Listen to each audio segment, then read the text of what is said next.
Hey everyone, and welcome as we continue our study through the New Testament, looking at the 250 events in the life of Jesus. And if you haven't been following along, we are um, looking at the Gospels chronologically, like I said, covering the 250 events in the life of Jesus. And at this point, we've reached Jesus with the Transfiguration. And yesterday, we looked at Jesus predicting his death the first time. And so today, this is 6 days later.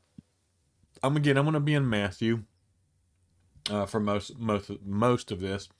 And but like I said, it's 6 days later in Matthew 17 verse 1. It says 6 days later, Jesus took Peter and the two brothers, James and John, and led them up on a high mountain to be alone.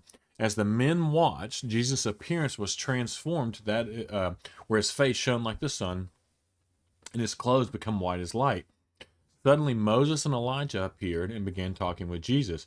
Peter explained, Lord, it's wonderful for us to be here. If you want, I'll make three shelters as memorials, one for you, one for Moses, and one for Elijah. But even as he spoke, a bright cloud overshadowed them, and a voice from the cloud said, This is my dearly loved Son, who brings me great joy. Listen to him. The disciples were terrified and fell face down on the ground. Then Jesus came over and touched them. Get up, he said. Don't be afraid. And when they looked up, Moses and Elijah were gone, and they saw only Jesus. As they went back down the mountain, so, after all this, they went and said, Jesus tells them, it says, Don't tell anyone what you have seen until the Son of Man has been raised from the dead. Then his disciples asked him, Why do the teachers of religious law insist that Elijah must return before the Messiah comes? And Jesus replied, Elijah is indeed coming first to get everything ready. But I tell you, Elijah has already come, but he wasn't recognized, and they chose to abuse him. And in the same way, they will also make the Son of Man suffer, referring to himself. Then the disciples realized that Jesus, or that he was talking about John the Baptist. And so this is Jesus transfigured on the mountain. It comes from Matthew, Mark, and Luke. Matthew 17, Mark 9, and Luke 9. And so he takes Peter, James, and John up to the top of the mountain. We don't know why he signaled out these three. For whatever reason, these were what's called the inner circle, Jesus's inner circle, and it was Peter, James, and John. He seemed to be closest to those, and there's several reasons, and we got them here in this list. And so one was that they were the ones that were ready to understand. Maybe the reason he chose them is because they were the ones to ready to understand and accept this gift. Perhaps, right? These three were the inner circle of the group of the 12, like we mentioned there. They were among the first to hear Jesus' call. We see that in Mark 1:16 through 19. So that could be part of it too. They always headed the gospel list of disciples. If you go back and look at Mark 3, they were always the front of the list whenever they were listed. Excuse me. And they were always present at certain healings when others were excluded. We see this in Luke 8, verse 51. So, for whatever reason, these three were Jesus' inner circle. He was closest to them.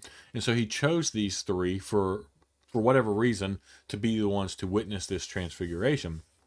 And this was a vision, right? This was a brief glimpse into the true glory of God and of Jesus and as the King, right? His face shining like the sun, his clothes turning bright white, right? And seeing all this, it was a special revelation of Jesus's divinity to the three of these disciples, right? He needed them to see this, I think, because one, they were going to be witness to this, and we'll see at the end, he tells them not to talk about it or tell anyone about it until after his resurrection. And so, again, this would be more for proof of who he was. And so it was an affirmation of everything that Jesus had done and was about to do. And so we see then here that we have a Moses and Elijah that show up. And these were the two greatest prophets in the Old Testament, right? Moses represents the law or the Old Covenant. He wrote, a large part of the Old Testament, and he predicts the coming of the great prophet, right? We see that in Deuteronomy 18, verses 15 through 19. And then Elijah represents the prophets, all the prophets who foretold the coming of the Messiah. We see that in Malachi verses 5 through 6. And so Moses and Elijah, they represent, or, their presence here with Jesus confirmed his mission, right? As the Messiah. And this was to fulfill God's law and the words of God's prophets. So he's fulfilling both of these. And just as, we have God's voice in the cloud over Mount Sinai, right? When he gave authority to the law, we saw that. He does the same thing here. We have God's voice at the transfiguration, giving authority to the words of Jesus, right? Talking about how that's his son. And so on the way back down, Jesus told Peter, James, and John not to tell anyone what they had witnessed or seen until after his resurrection. It was important. And so the main reason for this is more than likely is because Jesus knew they didn't fully understand yet what was happening. They didn't understand everything and could not explain what they did not understand. And so he wanted them to wait.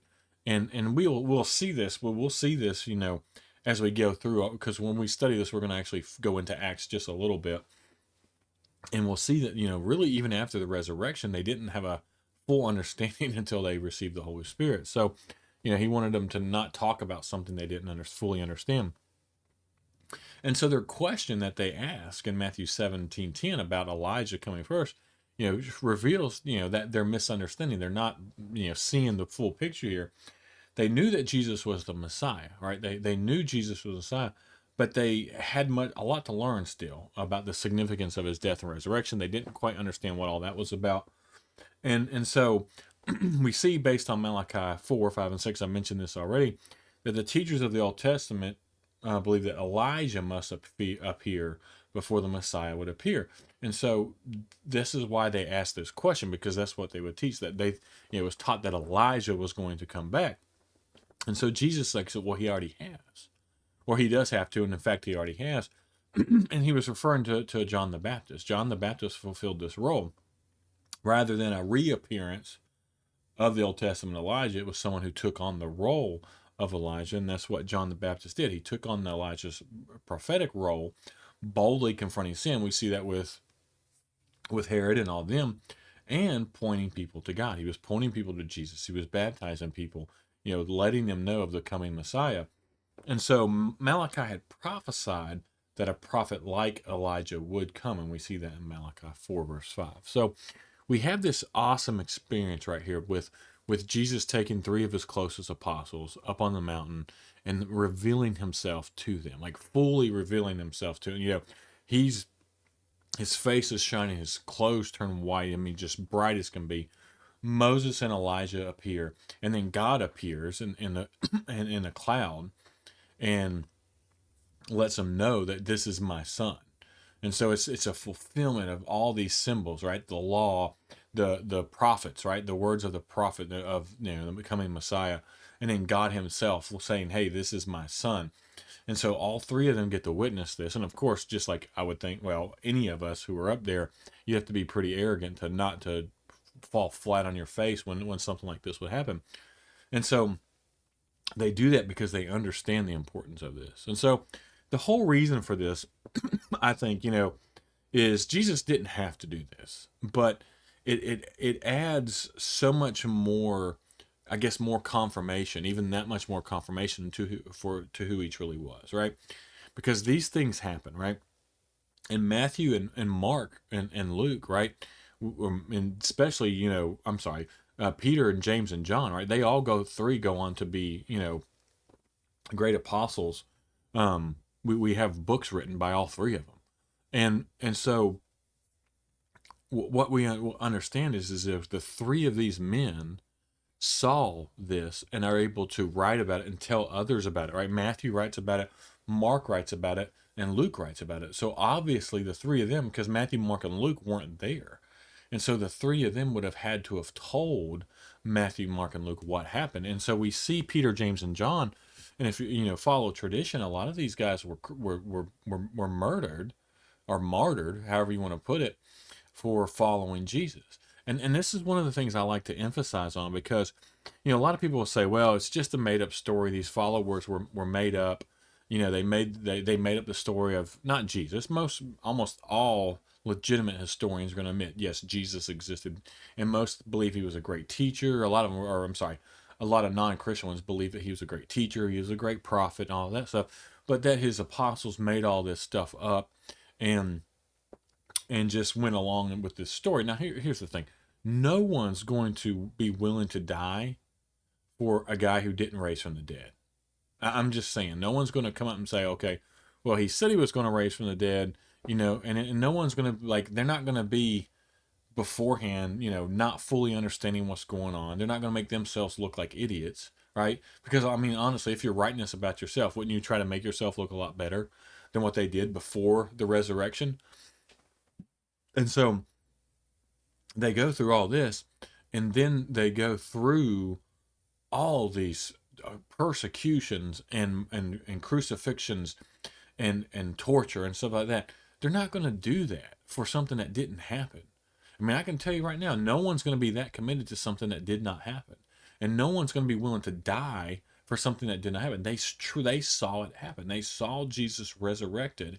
They saw this transfiguration that happened on the mountain, and so that is why we have Christianity today, because it happened, right? If it didn't happen, and that's the thing is we don't understand too.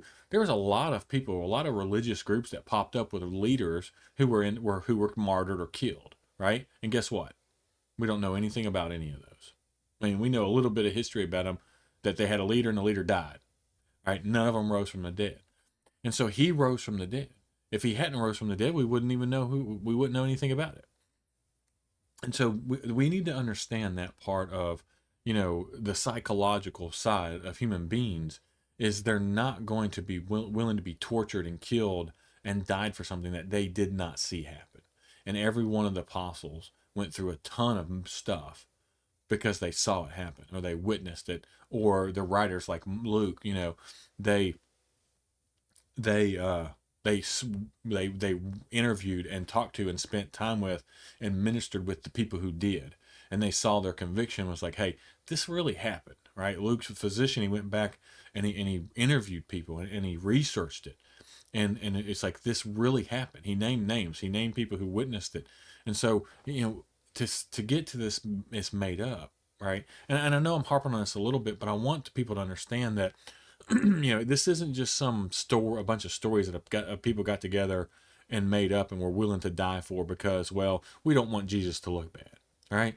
I can tell you, as a follower of someone, if Jesus had died and didn't rise from the dead, everyone would have just dispersed and been like, well, that's done with. They would not have pushed the story further and been willing to die for something that didn't really happen. So I say all that to that's the main reason I think this happened. I think this is the main reason why Jesus is, takes the Peter, James, and John up there for the transfiguration, and allows them to witness this and hear God's voice and see his glory, because that way they can say, hey, man, this man truly is the Son of God. We saw this. And then they get to tell the other apostles and other followers about it after his resurrection. As always, I appreciate everyone for watching. I hope I hope these lessons, have been helpful. If they are helpful, please share them with others. If you like what watching, please subscribe, because we put out daily videos, and later on we're going to get into some deeper studies and go and dive deeper into some harder subjects, some lifestyle, like life type, things that we deal with life, and so we're going to try to get into those a little bit as well. As always, I appreciate everyone for watching.